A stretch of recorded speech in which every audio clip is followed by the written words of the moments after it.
وعلیکم السلام ورحمۃ اللہ وبرکاتہ۔ آپ نے پوچھا کہ کوئی ایسی واضح ترین آیت بھیج دیجیے جس سے ہم یہ سمجھ سکیں کہ وفات کے بعد دن قیامت ہی زندگی ہوگی،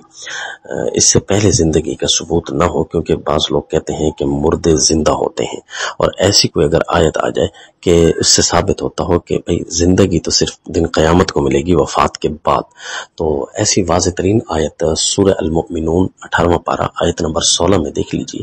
ثم انکم یوم القیامت تبعثون، یہ کن لوگوں کو خطاب ہے کہ تم نے دن قیامت ہی زندہ ہونا ہے۔ عربی قاعدے کے مطابق یوم القیامہ پہلے آیا ہوا ہے نا، اگر تبعثون کے بعد ہوتا تو اس کا معنی فقط اتنا ہی بنتا تھا، اس کا مطلب کہ تم نے دن قیامت زندہ ہونا ہے، اور اگر یوم القیامہ کو پہلے لگایا جائے تو عربی قاعدہ ہے کہ اس کا اندر حصر پیدا ہو جاتا ہے کہ تم نے دن قیامت ہی زندہ ہونا ہے، یعنی اس سے پہلے نہیں۔ اس کا پس منظر پچھلی آیت سے خوب سمجھ آئے گا کہ اللہ فرماتے ہیں کہ ہم نے انسانیت کو دو طریقوں سے پیدا کیا،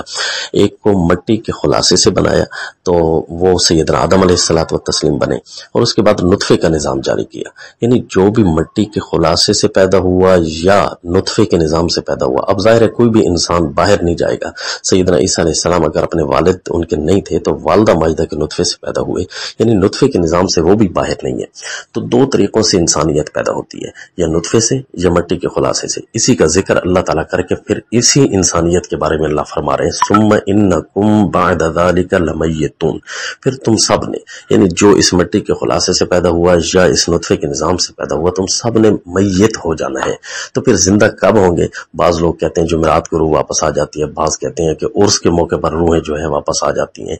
مختلف قسم کے عقائد و نظریات لوگوں کے اندر توہم پرستی کی بنا پر پائے جاتے ہیں، جبکہ اگلی آیت میں صاف موجود ہے کہ نہیں، ثم انکم یوم القیامت تبعثون، تم نے دن قیامت ہی زندہ ہونا ہے۔ اب ظاہر ہے کہ جب کوئی بندہ مردہ ہو اور زندہ نہ ہو تو ظاہر ہے اس کے کان بھی نہیں سنتے ہوں گے، اس کی آنکھیں بھی نہیں دیکھتی ہوں گی، اس کا دل بھی حرکت نہ کرتا ہوگا۔ یہ تو نہیں نہ ہو سکتا کہ اس کے صرف کان سننے لگ جائیں باقی بندہ مردہ ہو۔ تو یہ نظریے قرآن پاک سے براہ راست ٹکراتے ہیں، اور یہ میں نے آپ کے سامنے وہ آیت پیش کر دی جس میں انبیاء، اولیاء، مومن، کافر سارے موجود ہیں،